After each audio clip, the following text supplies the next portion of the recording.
Hello मित्रों, केवी academy में आपका स्वागत है। आज हम जो केंद्र सरकार द्वारा सीईटी लगाने की बात चल रही है, तो उसी का वीडियो हम लेकर के हाजिर हैं कि आखिरकार अगर 2024 में केंद्र सरकार के द्वारा केंद्र की वैकेंसियों में जो केंद्र की भर्ती हैं, जैसे कि रेलवे है, एसएससी है और बैंक है, अगर इनमें सीईटी लगा दिया जाएगा, लागू कर दिया जाएगा, तो रेलवे की कुछ ऐसी वैकेंसी हैं जैसे कि टेक्नीशियन है और एएलपी है। तो इनमें जो है 10th क्लास लिया जाता है, 10th class plus ITI ALP और टेक्नीशियन के लिए। और एएलपी के लिए बात करें तो आईटीआई 10th प्लस आईटीआई या बीटेक या पॉलिटेक्निक तीनों मान्य होते हैं। लेकिन तो अगर देखा जाए तो जो आईटीआई के जो बच्चे होते हैं वो हाई स्कूल के करने के बाद आईटीआई किए होते हैं, और तो उनके पास उतना जो है सीजीएल एसएससी सीजीएल जो बच्चे होते हैं, जो मतलब वे वैकेंसी जो ग्रेजुएशन लेवल पर से क्या निकलती हैं, तो ग्रेजुएशन लेवल वाले जो बच्चे होते हैं वो अच्छे खासी तैयारी कर लिए होते हैं और उनके पास काफ़ी अनुभव होता है। और वहीं पर जो है आईटीआई किया हुआ जो बच्चा यानी अभ्यर्थी होता है, तो उसके पास उतना ज्ञान नॉलेज नहीं हो पाता है।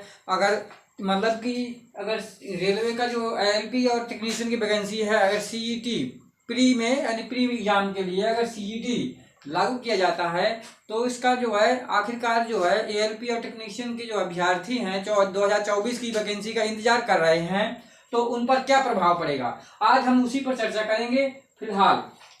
और ये जो सीईटी है केंद्र सरकार वो ग्रुप बी व ग्रुप सी वैकेंसियों के लिए लागू करने जा रही है। तो देखते हैं, जैसा कि हमने कल वीडियो बनाया था तो उसमें जो है कुछ हमारे पास डाउट भी बच्चों के आए हुए हैं, तो उन डाउट को सबसे पहले हम क्या कमेंट में आए हुए हैं तो उन डाउट को सबसे पहले बच्चों में क्लियर करते हैं।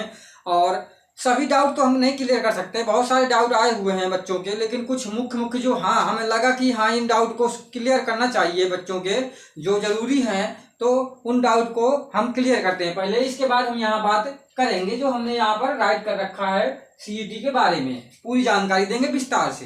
तो पहले सबसे पहले हम बात करेंगे कि एक बच्चे का कमेंट आया है अभ्यर्थी का कि सर अब सब लोगों ने आईटीआई कर ली है, तो आईटीआई हो या नहीं पर कंपटीशन बहुत ज़्यादा रहेगा, ये बच्चे का कमेंट है। तो देखो हम बता दें बच्चों अभ्यर्थी कि जो बच्चे ऐसा सोचते हैं तो ये गलत है, क्योंकि मानते हैं कि ये 4 साल में 5 साल में बच्चों ने आईटीआई बहुत सारी कर ली है, बहुत सारे बच्चों ने अभ्यर्थियों ने आईटीआई कर ली है, लेकिन ज़्यादातर बच्चों ने जो हकीकत है कि प्राइवेट से आईटीआई की है तो उनको उतना ट्रेड का ज्ञान नहीं है। और जब एग्जाम होगा तो CB2 होगा, जब उसमें एक ट्रेड टेस्ट भी होता है जो 75 नंबर क्वेश्चन का 75 क्वेश्चन पूछे जाएंगे और 1 घंटे में, तो उसमें जो क्या होता है कि आपको 35% पास करना होता है। तो ऐसे अभ्यर्थी मतलब कि देखो मतलब अभ्यर्थियों को कुछ अभ्यर्थियों को बच्चों को बुरा भी लग सकती है मेरी बात, लेकिन सच यही है कि जिन बच्चों ने प्राइवेट से आईटीआई कर रखा है तो उनको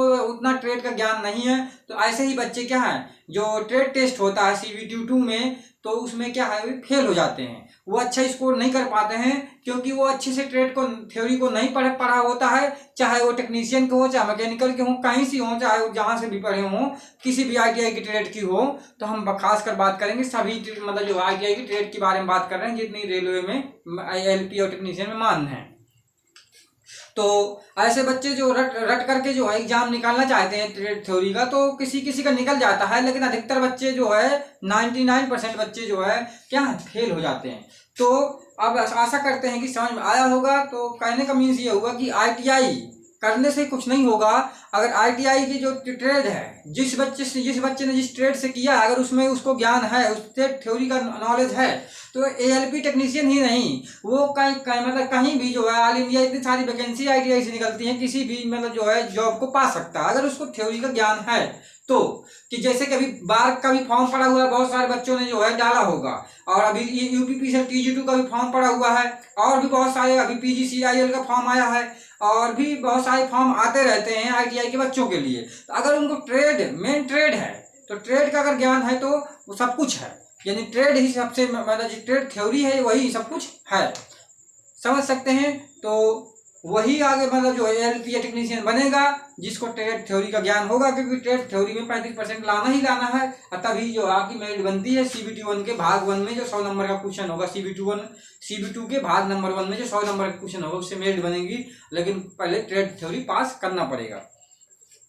तो अगले बच्चे की बात करते हैं। अगले अभ्यर्थी का कहना है कि सर मेरे पास ITI इलेक्ट्रीशियन ट्रेड से है, तो ट्रेड थ्योरी तैयारी कैसे करें। तो अब इस बच्चे को तो हम यही मतलब जो सभी अभ्यर्थियों को जो है सलाह देंगे कि जो ट्रेड थ्योरी है, अगर ITI बच्चे हैं तो वो जो ITI की जो निमी की जो बुक है उससे बेहतर कुछ नहीं हो सकता, और उसी बुक को आप जो है मतलब कई बार लगातार पढ़ते रहें और अपना एक नोट्स बनाते रहें, शॉर्ट नोट्स बनाते रहें, और इम्पोर्टेंट सभी मतलब जो है लाइनर में नोट्स बनाते रहें और उनको रिवाइज करते रहें। इससे बेहतर कुछ नहीं हो सकता। और अगर रही बात न्यूमेरिकल की, जो थ्योरी में न्यूमेरिकल है किसी भी ट्रेड में, तो न्यूमेरिकल को लगाने की प्रैक्टिस करें, फार्मूले को लर्न करें और कंसेप्ट को समझें। और इसके अलावा हम लोग भी अभी टेक्निकल का पार्ट जो है अपने यूट्यूब चैनल में प्रोवाइड करा रहे हैं धीरे धीरे करके। तो हमारे जो यूट्यूब चैनल है KBA एकेडमी तो बांदा, उसमें जो है आप विजिट करें और हमारे जो टेक्निकल पार्ट है उसको देखें, उससे भी आपकी हेल्प हो जाएगी। आगे बात करते हैं। सर जो CET की बात चल रही है 2024 में लागू होने पर क्या लागू होगा, होने का तो क्या लागू होगा, अगर लागू होगा तो ALP और टेक्नीशियन पर के लिए कैसे कट ऑफ बनेगी। अभी इसको तो इस क्वेश्चन को तो हम यहीं पे डिस्कस करेंगे, इसको छोड़ देते हैं। सर अगर पैर में बोन में फ्रैक्चर है, यानी पैर की हड्डी में किसी में अगर अभ्यर्थी की फ्रैक्चर है तो क्या वो ALP में कंसीडर किया जाएगा। तो जी बिल्कुल, अगर मतलब वो पैर में फ्रैक्चर वगैरह है उससे कोई मतलब नहीं, लेकिन आई साइट, दोनों आई साइट क्या है बिल्कुल शानदार होनी चाहिए। इनमें जो है आंखों की रोशनी में कोई कमी नहीं होनी चाहिए, ना ही मोतियाबिंद का और ना कलर ब्लाइंडनेस, रंगों की पहचान करने, ये सब दोष नहीं होने चाहिए। यही मेन क्या है मतलब जो है वहाँ पर ALP में जो है अभ्यर्थी के लिए देखा जाता है। मेडिकल जो स्टैंडर्ड, बहुत स्टैंडर्ड मेडिकल होता है वहाँ पे, अच्छा मेडिकल होता है, क्योंकि जो है ALP की नौकरी पकड़ने जा रहा है बच्चा और अभ्यर्थी, क्योंकि उसको जो है ट्रेन दौरानी है आगे चल करके, जिसमें बहुत सारे हजारों मतलब जो है यात्री बैठे होते हैं, उनकी जिंदगी का खतरा होता है। तो उसको जो कलर पहचानना और आगे का साफ दिखना, आंखों का जो है आई साइट मेन है, हड्डी फ्रैक्चर से मायने नहीं रखता उतना। हाँ लेकिन हाथ वगैरह जो है, उंगली वगैरह ये हाथ साथ सही होने चाहिए। आशा करते हैं समझ गए होंगे। आगे बात करते हैं। सर मेरे पास 12th में PCM है, तो क्या मैं टेक्नीशियन के लिए एलिजिबल हूँ। बिल्कुल हाँ, टेक्नीशियन की कुछ वैकेंसी ऐसी होती है, मतलब कुछ पोस्ट रहेंगी जिनमें PCM वाले बच्चे ने फिजिक्स केमिस्ट्री मैथ के जो 12th कर रखे हैं वो बच्चे डाल सकते हैं, लेकिन सभी पर जो मतलब जो है टेक्नीशियन की वैकेंसी पर नहीं डाल सकते हैं। जो ITI के लिए रिजर्व सीट हैं, यानी रिजर्व टेक्नीशियन की वैकेंसी रहेंगी, उन पे जो है PCM वाले मतलब जो है पार्टिसिपेट नहीं करेंगे। वो जो है केवल ITI वालों के लिए होंगी, ना ही उसमें बीटेक वाले रहेंगे, ना ही पॉलिटेक्निक वाले रहेंगे, उसमें केवल ITI के बच्चे ही रहेंगे। हाँ जो PCM की वैकेंसी होगी तो देखते हैं कि जैसे जो बीटेक किया होगा वो भी PCM से होगा, और जो आपका जो पॉलिटेक्निक किया होगा हो सकता है वो भी PCM से होगा। तो मतलब कि बाकी जो PCM वाली वैकेंसी होंगी उसमें सब क्वालिफाई करेंगे, सब मतलब जा सकते हैं, कोई उसमें ऐसी बात नहीं है। फिजिक्स केमिस्ट्री मैथ होना जरूरी है।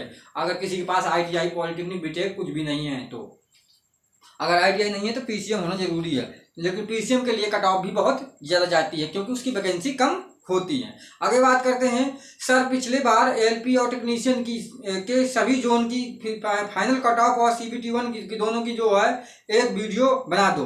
ठीक है, इसकी वीडियो हम जल्द ही आपको 1-2 दिन में बना करके प्रोवाइड करा दिए देंगे। सभी जोन में जो पिछली बार 2018-19 में जो वैकेंसी क्लियर हुई उसमें क्या कट ऑफ रही, किस जोन की क्या कट ऑफ रही, ये सब हम वीडियो के माध्यम से बना करके प्रोवाइड कराएंगे। और क्या सर ग्रुप D में ITI लिया जाएगा अगली बार। तो हाँ बिल्कुल, ग्रुप D में, क्योंकि जैसा कि 2019-20 में जो है एक नोटिफिकेशन के द्वारा रेलवे ने मतलब जो बता दिया था कि अगली बार जो ग्रुप D की वैकेंसी आएगी तो उसमें जो है ITI 10th प्लस ITI को माना कंसीडर किया जाएगा। तो बिल्कुल ITI के बच्चों को वरीयता दी जाएगी, केवल 10th प्लस को वरीयता नहीं दी जाएगी। तो ITI होना जरूरी है, क्योंकि अब ग्रुप D में ITI को लागू कर दिया है, पहले ही नोटिफिकेशन मतलब जो है रेलवे विभाग ने दे रखा है। आगे बात करते हैं कि अब हम अगले क्वेश्चन में बात करते हैं। जो क्वेश्चन पूछा गया था कि सर CET लागू होने से ALP और टेक्नीशियन के बच्चों पर क्या प्रभाव पड़ेगा। तो चलिए इसको विस्तार से बात करते हैं। तो देखते हैं, जैसा कि 2024 में जो है केंद्र सरकार द्वारा CET ग्रुप B व C के पदों में लागू करने जा रही है। तो इससे अगर सीईटी लागू होता है तो एलपीएल टेक्नीशियन के अभ्यर्थियों पर क्या प्रभाव पड़ेगा, तो हम इसको बात करेंगे। यहाँ पर देखिए सबसे पहले कि सीईटी जो है कॉमन एलिजिबिलिटी टेस्ट 2024 में लागू करने की बात चल रही है। तो इससे क्या होगा कि पूरे देश के जो है एक एग्जाम कराया जाएगा, कंडक्ट कराया जाएगा। पूरे देश के अभ्यर्थी जो पार्टिसिपेट करेंगे 10th plus 12th plus graduation जितने भी हैं सभी, और एक एग्जाम देंगे जिसके थ्रू रेलवे की वैकेंसी, एसएससी की वैकेंसी, बैंकिंग क्षेत्र की जो है वैकेंसी जो केंद्र सरकार के अंडर में आती हैं, उनमें क्या है, उनमें प्री के बच्चे छांट करके मेंस परीक्षा में सीधे बाहर पार्टिसिपेट